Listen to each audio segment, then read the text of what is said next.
the angel who led 200 angels to betray God. It wasn't a grand war that started it. It was fear. One angel's terror of being punished alone sparked a rebellion. This rebellion brought the world to its knees. His name was Semyaza. He was a captain among angels. This is the story of how his fear became a pact. It convinced 200 of his brothers to betray everything. They unleashed an age of monsters and corruption. This forever changed heaven and earth. Before the world knew chaos, it knew a divine order. In the heavens, countless angels served God. One group had a very special job. They were the Grigori. They were better known as the Watchers. Their name was their mission statement. They were sent to watch over the growing world of humanity.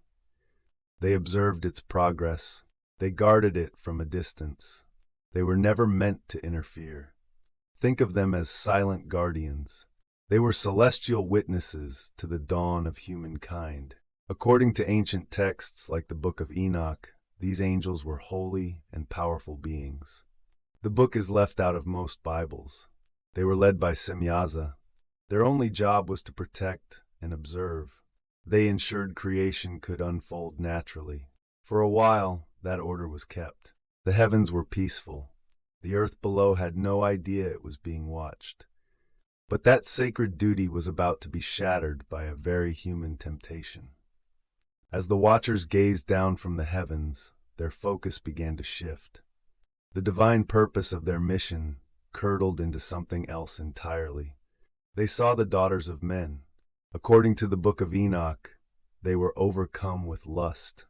A desire completely alien to their spiritual nature started to take root. The line between being an observer and a participant became blurred. What began as a flicker of desire soon spiraled into an obsession. The Watchers started talking amongst themselves. They were 200 of them. They weren't discussing their sacred duty anymore. They were whispering about forbidden thoughts that now consumed them. They wanted to experience flesh. They wanted to take human wives. They wanted to have children of their own. The very beings meant to guard humanity from corruption were now about to become the source of it. A conspiracy was brewing. The temptation to abandon their posts for Earth became an undeniable fire in their hearts. At the center of this storm was their leader, Semyaza. Semyaza saw the desire burning in his brothers. It was raging inside him too, but he was also terrified. He knew exactly how terrible their planned sin was. He understood that abandoning their posts to join with mortals was an unforgivable crime. And this is where the story takes a critical turn. According to the Book of Enoch, Semyaza gathered the other 199 angels. He revealed his fear. He said he feared they would not agree to do this deed. He feared he alone would have to pay the penalty of a great sin. That wasn't a command. It was a confession. It was cleverly twisted into a tool of persuasion. Semyaza wasn't ordering a rebellion. He was proposing a conspiracy where the guilt was shared. He made it clear he wouldn't go down alone. If they were going to do this, they would all face the consequences together. And so the others agreed. They descended to the top of Mount Hermon. This place would become infamous. There the 200 angels swore a binding oath. They called down curses upon themselves if any one of them backed out. It was a pact sealed not just by desire. It was sealed by a mutual fear of being punished alone.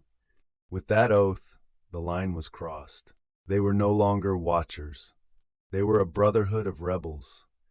The sacred mountain itself seemed to tremble as they prepared to descend. Bound by their unholy pact, the 200 angels came down from the mountain. They walked among humans. They immediately took wives. This began the corruption they had sworn to commit. But their sin went far beyond lust. They brought with them secrets humanity was never meant to have. According to the Book of Enoch, the fallen angels taught their human companions forbidden knowledge. This knowledge would tear the world apart. One of the leaders was an angel named Azazel. He taught men how to forge weapons of war. He showed them swords. He showed them knives. He showed them shields. He showed them armor. He taught women the art of deception through cosmetics. He showed them how to use makeup. He showed them how to wear expensive jewelry. Suddenly, the world was filled with vanity and violence. Other angels taught different kinds of corruption. They revealed the secrets of sorcery. They revealed the secrets of enchantments. They taught root cutting for magical spells.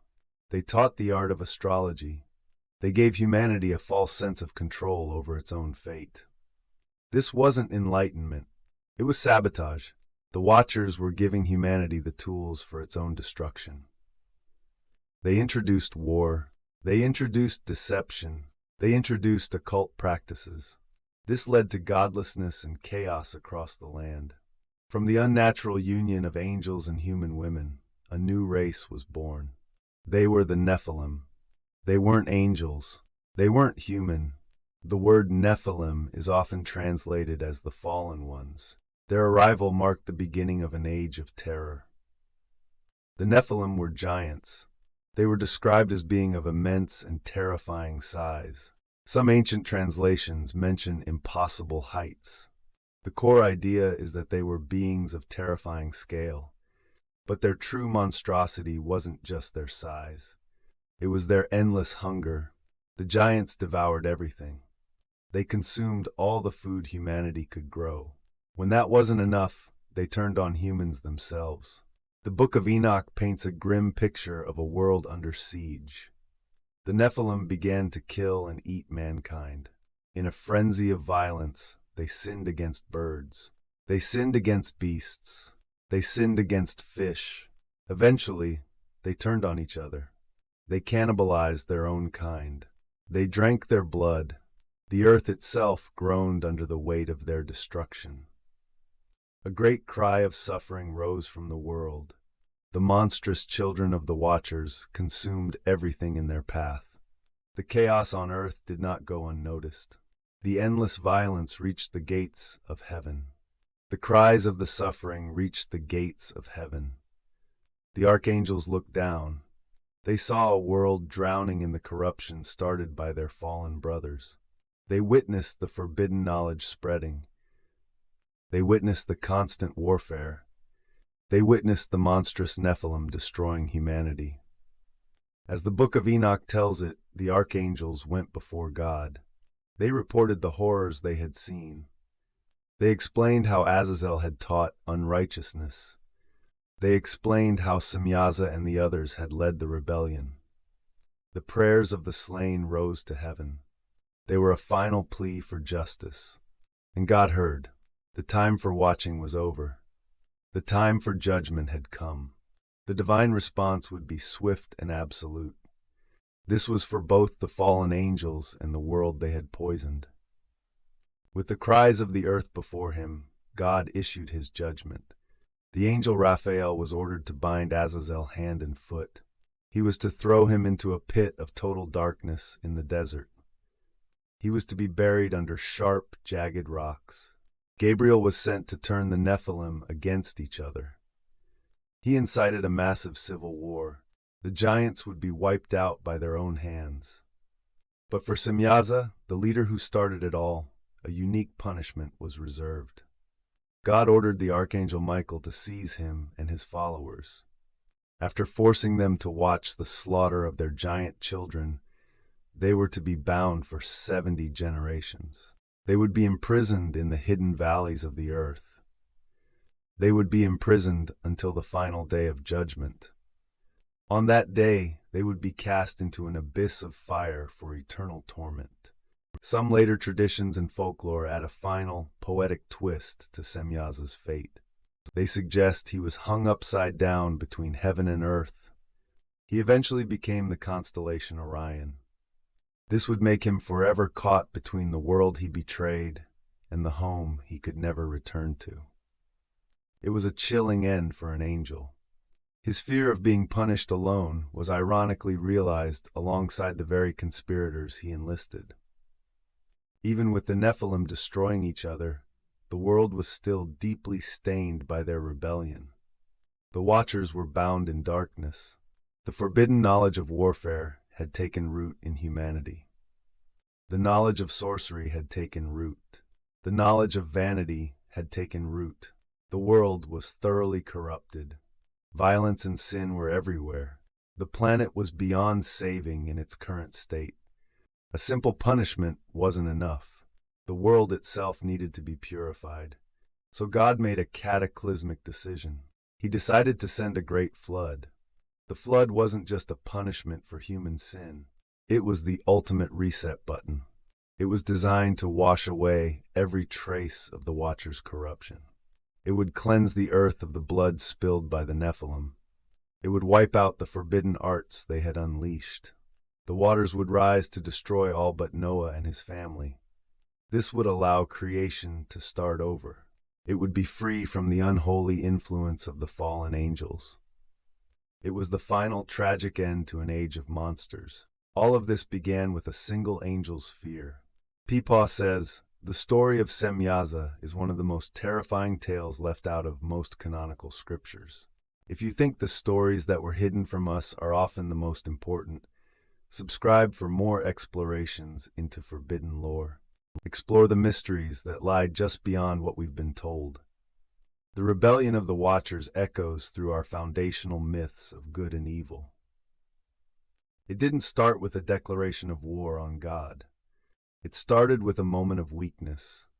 It started with a leader's fear of facing the consequences alone. That single fear, weaponized into a pact, was enough to convince 200 holy beings to abandon their duty. They unleashed chaos.